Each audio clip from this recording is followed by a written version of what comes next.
selamat datang di podcast Leadership. Jadi tema podcast kita kali ini yaitu memimpin dengan memberi contoh. Di podcast kita kali ini kita kedatangan narasumber yang sangat keren dan yang sangat berpengalaman dalam bidang organisasi. Yuk kita sambut. Halo semuanya, perkenalkan saya Alan Kusuma Wijaya sebagai narasumber dalam bidang kepemimpinan yang memberikan contoh yang baik. Hari ini saya ditunjuk sebagai narasumber karena saya sudah berpengalaman dalam hal kepemimpinan. Oke semua, di podcast kita kali ini kami beserta dengan para audiens akan memberikan pertanyaan kepada narasumber dengan topik Memimpin dengan memberikan contoh yang baik. Saya punya pertanyaan nih buat kakak. Bagaimana keteladanan dapat menetapkan standar kerja dan budaya dalam organisasi kakak nih? Ya, kalau dari pengalaman saya sendiri, untuk pemimpin itu harus memiliki sifat keteladanan. Karena kan kepemimpinan itu adalah sebuah sifat. Jika pemimpinnya itu teladan, datang tepat waktu, dan juga tidak hanya bualan saja yang dilakukan, biasanya itu akan menetapkan standar yang baik untuk para anggotanya dan juga bisa menjadi budaya dalam organisasi itu sendiri.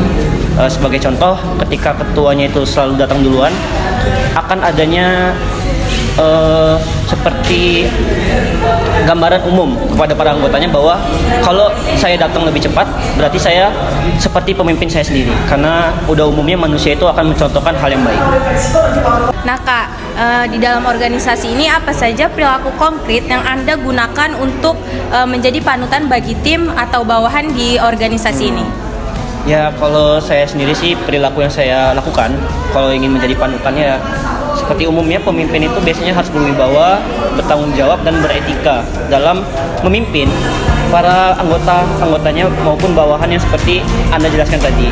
Seperti contoh, ketika pemimpin ini melakukan adanya sifat etika dan juga yang paling penting itu adalah sifat dewasa, yang dimana di dalam organisasi itu memiliki budaya yang berbeda-beda, seperti yang sudah kita ketahui. Jadi pemimpin itu haruslah orang yang paling dewasa di grup itu. Jadi menurut saya, untuk perilaku yang bisa digunakan itu adalah perilaku dewasa aja, yang dimana dia bisa mendengarkan, bertanggung jawab, dan juga beretika dalam berkomunikasi langsung dengan para bawah-bawahannya. Saya juga punya pertanyaan. Oke. Tantangan apa yang paling sering kakak hadapi jika sudah konsisten dalam perkataan dan perbuatan sebagai pemimpin? Ya, kalau saya sendiri sih selama pengalaman saya, kalau tantangan yang paling sering saya hadapi dalam kepemimpinan, dalam perkataan maupun perbuatan saya, biasanya adalah dimana ketika memimpin itu kan ada periodenya, ada yang periode waktu jangka pendek, jangka panjang.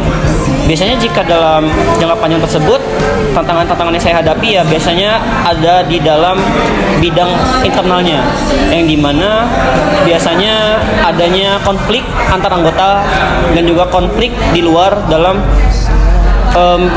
yang bisa disebut juga dalam progresnya. Jadi itulah tantangan yang paling besar menurut saya. Apalagi ketika adanya anggota-anggota yang tidak setuju, dan juga kan kita ini kalau saya sendiri pemimpinannya ini dalam demokratis biasanya membutuhkan suara dari para bawah-bawahan saya. Nah, tantangannya ya adalah dimana menemukan jalan yang terbaik untuk bisa ya mendapatkan hasil yang bersama-sama. Itu saja. Terima kasih kak. Ya. Saya mempunyai pertanyaan untuk Bapak. Pertanyaan saya yaitu bagaimana Bapak membangun hubungan dengan bawahan sehingga dapat terjalin saling menghormati dan kepercayaan? Iya, kalau saya sendiri sih biasanya kalau dalam sistem kepemimpinan itu harus adanya batasan dengan bawahan. Kadang-kadang pemimpin yang terlalu mendekatkan diri kepada anggota itu sebenarnya tidak terlalu baik, dan tidak adanya batasan untuk para anggota dan pemimpinnya. Nah, di situ biasanya saya akan melakukan proses yang namanya berkomunikasi untuk tujuannya saja. Lalu kalaupun saya melakukan hubungan untuk menjalin kepercayaan, biasanya pemimpin itu harus bisa melakukan tanggung jawabnya dengan benar.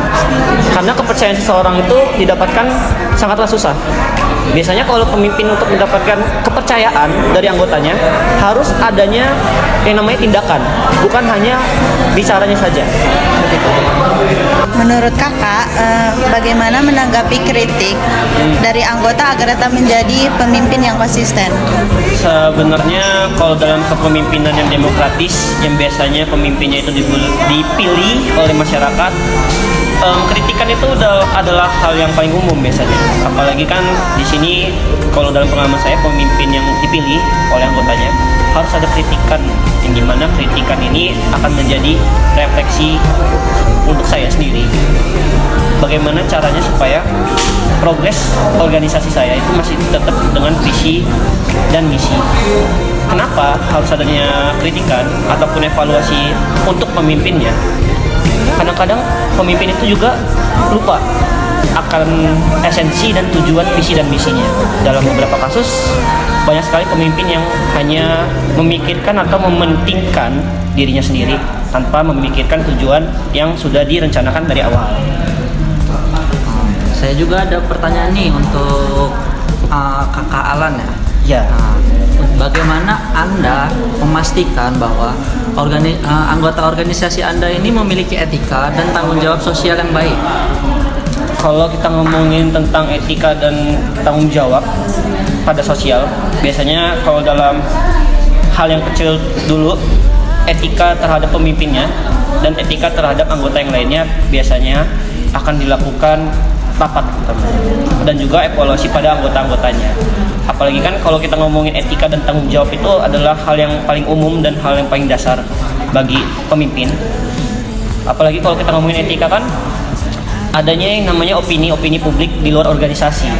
Kalau kita melakukan organisasi, biasanya kita akan dilihat secara langsung oleh para orang-orang yang di luar organisasi tersebut. Apakah organisasi ini bertanggung jawab? Apakah organisasi ini sudah beretika dalam melakukan proses kerja mereka? Nah Kak, kalau dalam kepemimpinan yang bisa dihormati dalam berorganisasi gitu, pada budaya organisasi yang sehat, nah menurut Kakak gimana sih Kak? Kalau kita ngomongin kepemimpinan yang dihormati dapat berkontribusi itu begini. Kalau kita dalam sebagai pemimpin ya, ketika pemimpin itu dihormati dan juga seperti yang saya jelaskan dari awal, pemimpin yang dipilih oleh masyarakat kan berarti yang dipilih oleh anggota-anggotanya.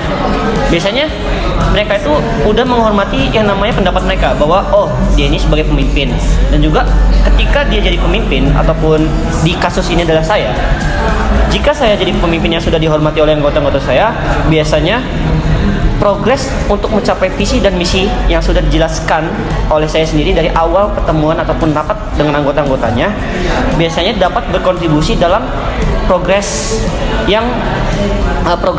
misinya, visinya juga berjalan dan akan menciptakan budaya yang dimana budaya organisasinya itu menghormati satu sama lain.